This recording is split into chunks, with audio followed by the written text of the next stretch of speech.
Čau visiem, Tieva un Emīls. Un jūs skaties, mēs ar brāli Kolosāli.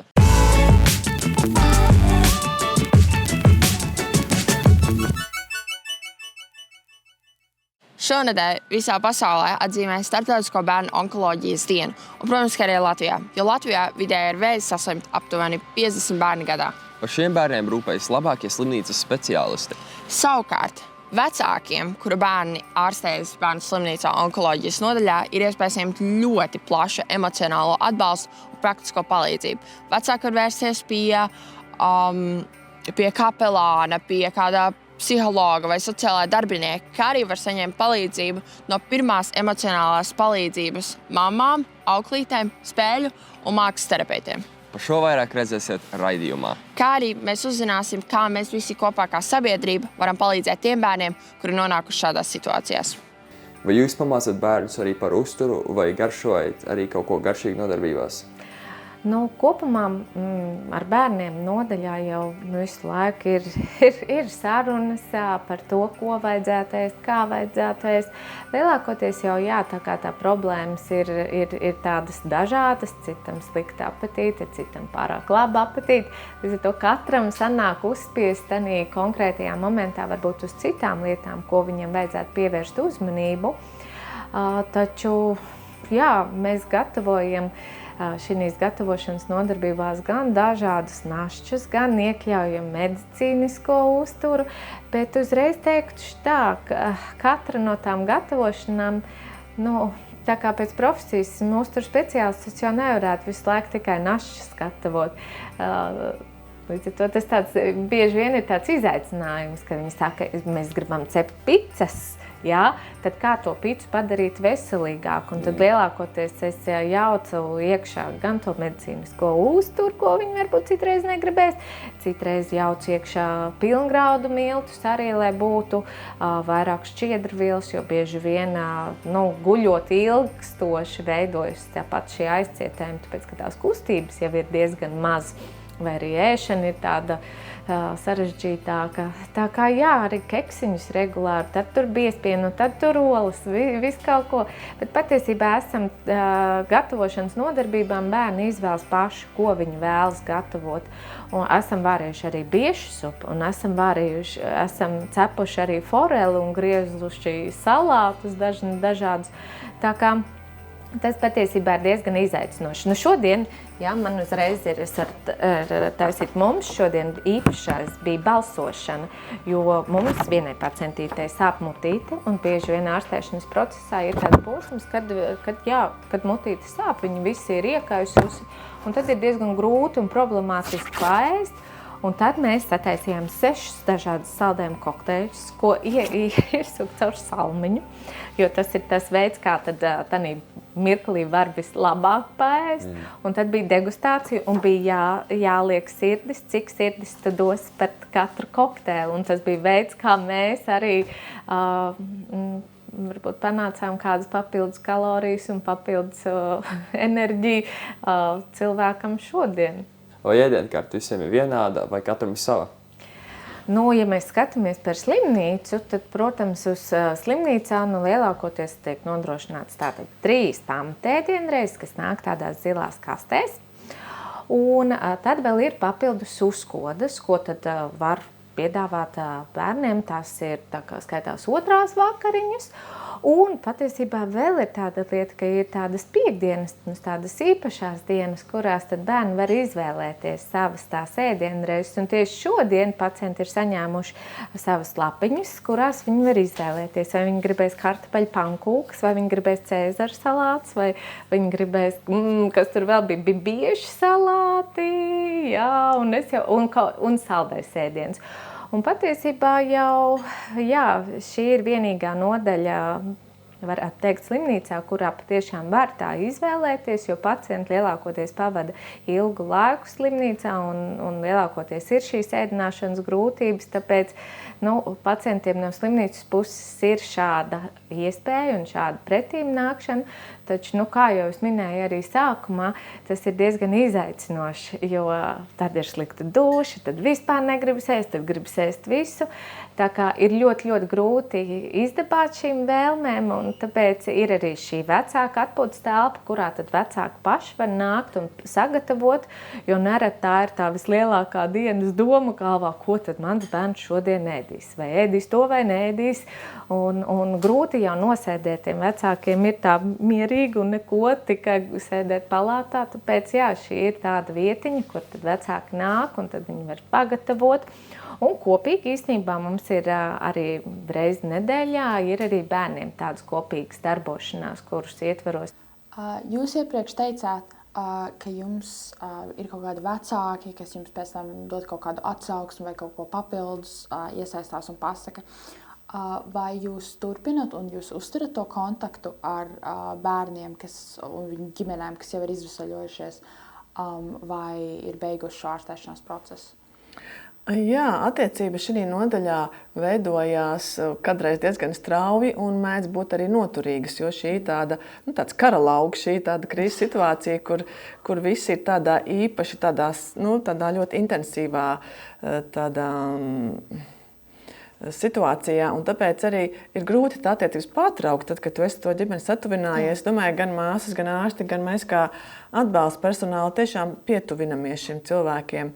Un jā, skaidrs, ka tajā laikā, kad ārstējas, tās attiecības ir ļoti tuvas un nozīmīgas, tad, kad aktīva ārstēšanās ir beigta, tas attiecības nav vairs tik nozīmīgas, bet jā, pacientu ģimenēm ir iespēja gūt atbalstu, un mums arī šobrīd slimnīcā ir tagad izveidots projekts, kas ir atbalsta sistēma pacientiem ar smagām diagnozēm un viņu ģimenēm. Un šajā projekta ietvaros ir iespēja, ka ģimenes, 3 vai 6 mēnešus arī pēc ārstēšanās var lūgt palīdzību, kas ietver psihologu, kapelānu, sociālo darbinieku. Skaidrs, ka ārsts viņu apmeklē, tas ir pats par sevi. Bet tur ir tas moments, ka, ja viņi šos neizmanto, tad tas pakalpojums tiek dzēsts jau ātrāk. Viņiem ir jāizrāda arī iniciatīva, ka viņi grib šo sadarbību. Tā kā tas ir tāds arī apusējs, kad tiek sniegt iespēja, bet ja tā netiek izmantota, tad viņa ātrāk tiek nokancelēta. Vai šīs sarunas ar jums vienmēr notiek konkrēti šajā telpā, vai var arī notikt kaut kur citur, piemēram, palātā? Sarunas vecākiem ir nozīmīgas un ir dažādi tie scenāriji. Ir reizes, kad es kā kapelāns eju uz palātu un runāju palātā, jo tā kā bērns ārstējās un tā ārstēšanās ļoti intensīva, vecāki parasti grib būt kopā. Viņi grib redzēt, kā tur tā sistēma pil, kā tur tā māsa atnāk, vai viņi kaut ko nepalaiž garām. Tā kā viņi grib ļoti visu laiku būt nomodā. Jā, tas ir viens moments, tāpēc arī bieži mēs runājam tur, bet tur tas aspekts, ka kādreiz vecāki grib pirmkārt, lai tas bērns nav blakus sarunā, lai viņi var pēc būtības pateikt, kā viņi jūtās, jo bieži vecāki baidās bērna klātbūtnē atzīt, ka viņi ir pārguruši, viņi ir izmisumā, un viņiem šķiet, ka tas bērns to dzirdot, ņems vairāk uz sevi kaut kādu vainu vai atbildību, un kādreiz varbūt tā arī ir, kādreiz nav. Man ir sarunas ar vecākiem, kas mēģina teikt, ka raudiet, lai bērns redz, ka raudiet, jo arī bērnam ir jāzina, ka drīkst raudāt, ka tas ir kā mēs regulējam arī savas emocijas, un raudāšana palīdz. Viņš atvieglo ķermeni, un arī vecākiem ir jāmācās arī parādīt, jo bērns jau mācās, kā to darīt, nevis norakt, norīt visas tās sajūtas, bet viņas arī izrādīt.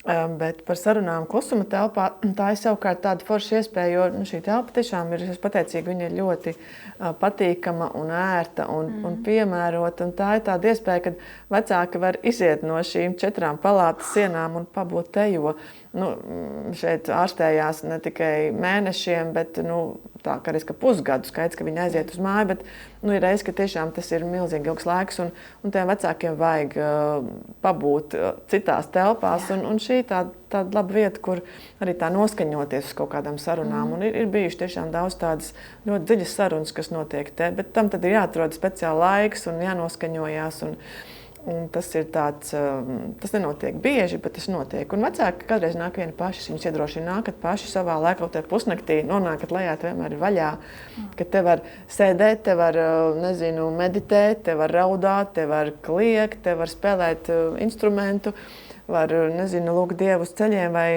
nogulties.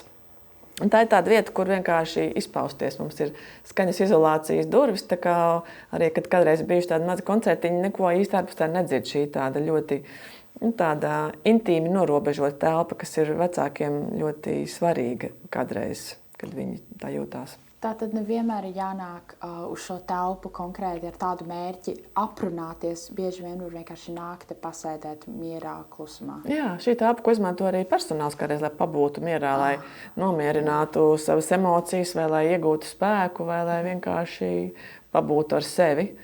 Tā kā šī tāda multifunkcionāla telpa, kas mums ir dota, mēs esam pateicīgi. Jā. Tāpat kā atbraucot uz kādu nometni vai kādām sporta sacensībām, nevienam nav ne jausmas, kas, kā, kur notiks. Tāpat arī šeit uz slimnīcu. Kā vispār sāka šis ārstēšanās process un kā tas vispār notiek? Tas notiek dažādi. Tas atkal būs atkarīgs no tā, kāda saslimšana tiek atklāta. Bieži bērni nonāk uzņemšanas nodaļā, kur viņiem ir kaut kādas specifiskas sūdzības, piemēram, sāp galva vai ir daudz reizes slikta duša mājās, vai varbūt ļoti stipri sāp vēders vai stipri sāp kājas. Tas ir viens ceļš, tur uzņemšanā pārbauda, saprot, ka kaut kas nav labi un ka tā doma ir par onkoloģisku procesu, un tad tie pacienti tiek pārvirzīti uz citām nodaļām, vai no ķirurģijas nodaļa vai pie mums šeit. Cits variants ir, ka pacients ir atnācis uz konsultīvo poliklīniku, kas gan ir retāk, konsultēties ar ārstu par kaut ko, kas nav labi. Un tad tajā konsultācijas laikā tiek saprasts, ka vajadzēs stāties slimnīcām kaut ko tālāk izmeklēt. Līdz ar to tas ceļš līdz šai nodaļai, kur ārstē tieši hematoloģiskas onkoloģiskas saslimšanas, var būt dažāds. Tas var būt arī no kādas ķirurģijas nodaļas, kur kaut kas ķirurģiski jau tiek darīts, lai saprastu, kas tā ir par saslimšanu. Tad taisa biopsiju, tāda procedūra, un tad noskaidro, kā sauc to slikto veidojumu, no kura jātiek galā, un tad viņi tiek vesti uz šejieni, un tad mēs šeit sākam visu terapiju. Es redzu, šeit ir nolikta kaste. Kam tā ir domāta? Tā ir domāta uzmanības novēršanai. Tad mums, kā māsām, ikdienā ir jāmācas daudz dažādi triki, lai novērstu mazāku un lielāku pacientu uzmanību, jo bailes var būt gan maziem bērniem, gan lieliem bērniem un pusauģiem. Un tad atkarībā no tā, ko mēs varam sarunāt ar bērnu vai jaunieti, mēs izmantojam dažādas tehnikas. Bet šis ir mūsu vislabākais jaunums. Rītīgi forši. Tad mēs bērnam lūdzam sacensties un skaitīt, kas tur iekšā ir, cik ananāsus var atrast.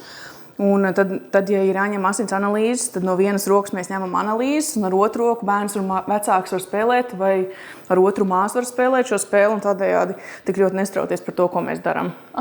Tas ir labi. Es pat tagad pievēršu uzmanību šitam. Mums ir dažādas spaidāmas lietas, kuras arī palīdz novērst uzmanību, tā grib baili saspiest, jo mēs necenšamies ierobežot bērnu tajā, ka var būt baili un ka var būt sāpīgi. Drīkst kliegt, drīkst dusmoties, drīkst raudāt, bet mums tas darbiņš kopīgi jāizdara. Un tas mans uzdevums dažreiz ir sāpīgs uzdevums, man jāieliek adatiņa, man jāieliek katetrs durot, jāpaņem asins analīzes durot. Un tas ir svarīgi, lai bērns varētu ārstēties, lai mēs saprastu, kas notiek ārstēšanās laikā ķermenī. Bet to visu var izdarīt arī caur dažreiz kādu joku, dažreiz tās ir asaras, bet lielākoties beigās tas tāpat ir dod 5, nevis tāds ļoti dusmīgs skats un durvju ciršana pēc tam. Vienreiz, kad es biju pie sporta ārsta, man vajadzēja nodot asins analīzes. Man riebas nodot visādas kaut kādas asins analīzes, man riebas adatas, asi priekšmet, man ļoti neērti. Un man pēc šīm analīzēm tā daktore pateica, paņem kaut ko no tās drosmes kastes. Man bija tāds, super, es paņēmu un nokārtas, un es biju laimīga. Kā jums vispār notiek šis drosmes kastes, vai cilvēki noziedo, vai... Jā, drosmes kastes vispār ir fantastisks projekts. Tāds nejaušs un labvēlīgs kukuļošanas piemērs. Bet strādā lieliski, un tikko pat arī teici, ka tam projektam tas nav varbūt tik emocionāli svarīgi zīdaiņiem, kuri nesaprot to, kuri nespēja pieņemt dāvanu, kas ir dāvana. Bet visiem, kuri ir apzinātā vecumā, gan maziem, gan lieliem bērniem, līdz 18 gadu vecumam, tas ir forši. Ka par to mazo vai lielāku pārdarījumu, jo nestoties to, ka mēs darām labu un ka mēs ārstējam, ka mūsu uzdevums ir sasniegt labus rezultātus, lai bērns būtu vesels vai viņa stāvoklis būtu labāks, mums nāks izdarīt sāpes. Un tad mūsu nodaļa arī par tām visām nepatīkamajām, sāpīgajām lietām pēc procedūras. Jebkurš bērns, jebkurā vecumā, tur nav vecuma limita, mēs nesakām 17-gadīgiem tā, ka nē, tu pa lielu nav ko tev tur iet un darīt. Viņš ir pieiet pie drosmes kastes, izvēlēties to savu lietu, un tā nevienmēr ir rotaļlieta. Tas tādiem lielākiem bērniem tas būs foršs zīmols, stilīga pildspalva, kāds skvišīs spaidāmais, tas pats kaut kas šāds, kaut kas spiežams, kāda galda spēle, kā Uno. Tad viņi to var aiziet, paņemt un droši doties tālāk. Un tam nav limita. Tādā ziņā, ka par katru sāpīgu, nepatīkamu lietu tas bērns drīkst iet un ņemt šo mantiņu. Mūsu nodaļas gadījumā mēs esam tādi varbūt ļoti tādā labā situācijā, ka mums ir daudz draugi, atbalstītāji, arī bijušie pacienti un bijušo pacientu tuvinieki, kuri paši taisa kampaņas savās mājvietās, savos reģionos. Īpaši uz svētku laiku, tad tās kastes tiek daudz piepildītas. Un mums ir atbalsta biedrība, kur regulāri gādā tās kastes. Un, pamatā jau tās kastes, to saturs ir dāvāts no ziedotājiem. Atkarībā no tā, kas tiek saziedos, tad mums ir iespēja arī šiem bērniem izvēlēties. Viss sarežģītāk ir ar jauniešiem, jo ļoti vienkārši iet veiklā, dāvināt mašīnīti vai mazu lellīti, mazu cilvēciņu figūriņu vai tur, nezinu, ziloni, rotaļlietu, tādu maziņu. Bet tad to pusaudzi mums ir tā, ka mēs dažreiz pat noliekam atsevišķā plauktā, tur tos spaidāmos un pildspalviņas vai kaut ko tādu, jo mēs zinām, ka tam pusaudzim varēs iedot šo pēc tam. Piemēram, ja es vēlos noziedot, man vajadzētu varbūt padomāt par visiem vecumiem, nevis konkrēti tieši mazākiem. Piemēram, atrast arī kaut ko, kas patiktu kādam jaunietim. Jā, tas būtu mans lūgums. Mēs, man liekas, ka bieži, tā kā mēs dzirdam bērnu slimnīcu, mēs iedomājamies bērnu, kas ir mazs bērns, bet patiesībā mums jāsaprot, ka šeit ārstējas bērnu un jauniešu līdz 18-19 gadu vecumam, un ka gan 5-gadīgam tas dūriens sāp, gan fiziski, gan emocionāli, gan arī 16-gadīgam. Un tas 16-gadīgais bieži ir spiests vairāk savaldīties, jo viņš ir jau iemācīts sociāli uzvesties pareizi, un viņš nevar paust tās emocijas. 5-gadnieks vēl spiegs, klieks un lamāsies, ja mācēs un pretosies, savukārt 16-gadnieks tikai iekšēji pārdzīvos, līdz ar to tā drosmes manta ir tāds atvieglojums par to, ka viņš arī ir ticis cauri tam. Kur vispār var noziedot? Kur vispār var sākt ar šo drosmes kasti? Es domāju, to mantu savākšanu būtu svarīgi organizēt. Nevis tā, ka vienu mantiņu atved un tad katru vienu mantiņu zvana komunikācijas daļai mēģina dot. Līdz ar to mums ir zināmi stāsti, kur skolās, kur ārstējas šie jaunieši vai bērni, tiek vāktas šādas akcijas vai bērndārzos vai darba kolektīvos, kur ir šie viņu tuvinieki, mammas, tēti, omes un onkuļi un krustvecāki. Un tad tiek veidot tāda kampaņa, tiek uzlikts plakāts un iespēja ziedot, aprakstot, kas ir tās rotaļlietas, kuras der, kuras nē. Tad mēs tiešām īpaši šai nodaļai ļoti specifiski vēlamies, lai tās ir tīrāmas rotaļlietas vai vienu reizi lietojamas rotaļlietas, lai tās nav mīkstas mantas. Jo mīkstās mantiņas var ātri pievilkt pie sevis dažādas netīrumus, un tos mēs nevaram nomazgāt. Lai tas būtu mazs izmērā kaut kas, jo pretējā gadījumā būs tā, ka viens bērniņš tiks pie kaut kā ļoti liela, pie liela Lego komplekta, kas ir labi domāts, ļoti sirsnīgi domāts. Bet citam bērniņam arī gribēsies to lielo komplektu, bet vienīgais, kas viņam būs atlicis, būs mazs Lego cilvēciņš. Tad arī par to vienlīdzību, lai visi varētu vienlīdz labi izvēlēties to savu pateicību par drosmi. Jūs arī konsultatīvajā poliklinikā mācat pacientiem pašiem veikt uz sevi šīs injekcijas. Tā ir, kā es saprotu, diezgan jauna lieta Latvijā. Kā mazie vispār tiek ar to galā? Tā ir ļoti tāda specifiska lieta. Tā neskar visus pacientus, kuriem ir hematoloģiskas vai onkoloģiskas saslimšanas. Tā pārsvarā skar tos pacientus, kuriem ir asins resēšanas traucējumi. Un jā, es vienu brīdi pieņēmu poliklinikā, lai mācītu pašiem bērniem un vecākiem, kā veikt šīs injekcijas. Un tad šo saslimšanu gadījumā tas ir līdzīgi kā insulīns diabēta pacientiem, bez kura nevar, kurš ir vajadzīgs, lai viņu asinis sarecētu. Es teiktu, ka bērni ir fantastiski. Bērni kopumā terapijas laikā ir fantastiski. Tad kopumā tā, ka mazi bērni baidās no sāpīgiem notikumiem, no nezināmā, no nesaprotamā, no tā, ka viņiem būs jāguļ guļus, viņi nevarēs sēdēt, piemēram, kādos brīžos, vai no tā, ka viņi varētu būt šķirti no vecākiem. Un savukārt lielāki bērni, viņi nāk jau ar tādu savu apziņu par to, ko nozīmē saslimšana, kādas sekas saslimšana var atstāt, ko nozīmē šī terapija, ko nozīmē atšķirtība no draugiem, no ģimenes. Bet, ja runā tieši par injekciju veikšanu un mācīšanās procesu, tad bērni ir tieši tie, kuri visveiksmīgāk var iemācīties šo. Viņiem ir vismazāk aizspriedumi, vismazāk psiholoģiski šķēršļi, ja neskaita to baili no sāpēm. Un tā ir ļoti stipra baile. Un ir arī ļoti grūti pārkāpt pāri tam, ka mums sev ir jāizdara pāri. Nu, jo tas dūriens jau ir sev. Tad, kad mēs ejam uz polikliniku veikt vakcināciju vai paņemt analīzi, nodot analīzi, tad mēs tā kā paši bieži neskatāmies. Mēs ļaujam to izdarīt, ok, nebija tik traki.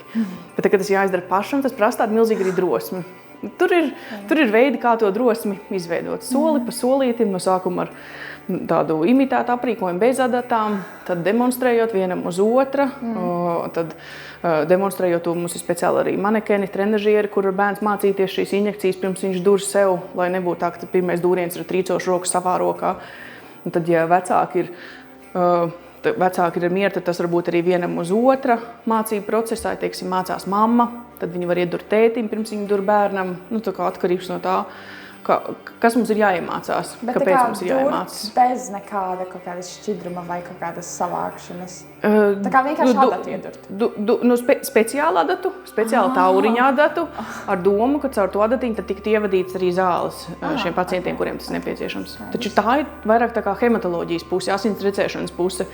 Tā nav lielāko pacientu daļa, tā, kur šeit ārstējas. Asins recēšanas traucējumi ir ļoti rētas saslimšanas kopumā pasaulē. Tad, Latvijā arī tieši tikpat rētas, cik citās pasaules valstīs. Mīļš, jums paldies par to, ka jūs man tagad pastāstījāt šis izslēdz, un tiešām paldies par jūsu darbu, jo šī ir tiešām ļoti nopietna tēma un ļoti svarīga lieta. Paldies, bija prieks pastāstīt.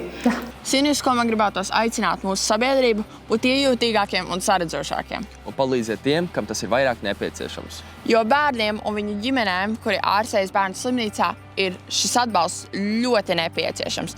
Tāpēc padomā, kā tieši tu varētu palīdzēt. Ja esi vismaz 18 gadus vecs, tu vari regulāri ziedot savas asinis asins donoru centrā priekš bērniem hemato-onkoloģijas nodaļā. Vai arī tu vari palīdzēt piepildīt drosmes kastes. Varbūt atgādinām, kas ir drosmes kastes? Drosmes kastes tiek piepildīts ar dažādām foršām mantiņām, rotēlietām, grāmatiņām, mazākiem bērniem, vai arī kādiem rakstām piedurumiem, varbūt par kādām skaistumlietiņām vai citām foršām dāvaniņām vecākiem bērniem, jo bērnslimnīcā ārstējas bērni un jaunieši līdz pat 18 gadu vecumam. Un no drosmes kastes bērni paši var izvēlēties savas lietas, ko grib paņemt pēc nepatīkamas ārstniecisku manipulāciju veikšanas. Es domāju, ka hemato-onkoloģijas nodaļā šīs drosmes kastes tukšos diezko ātri, tāpēc ir ļoti svarīgi tās laikus piepildīt. Un to mēs varam izdarīt visi kopā. Un, protams, ka bērnu slimnīca būs pateicīga par katru mazo ziedojumu vecāku mājai, jo šeit uzturas mammas un tēti, kuru bērni slimo slimnīcā ilgstoši. Nepaliekam malā un iesaistamies. Jo mēs nekad nezināsim, kad mums pašiem vajadzēs lūgt pēc palīdzības. Tieši tā, jo lūgt palīdzību ir grūti, bet palīdzēt ir pavisam viegli.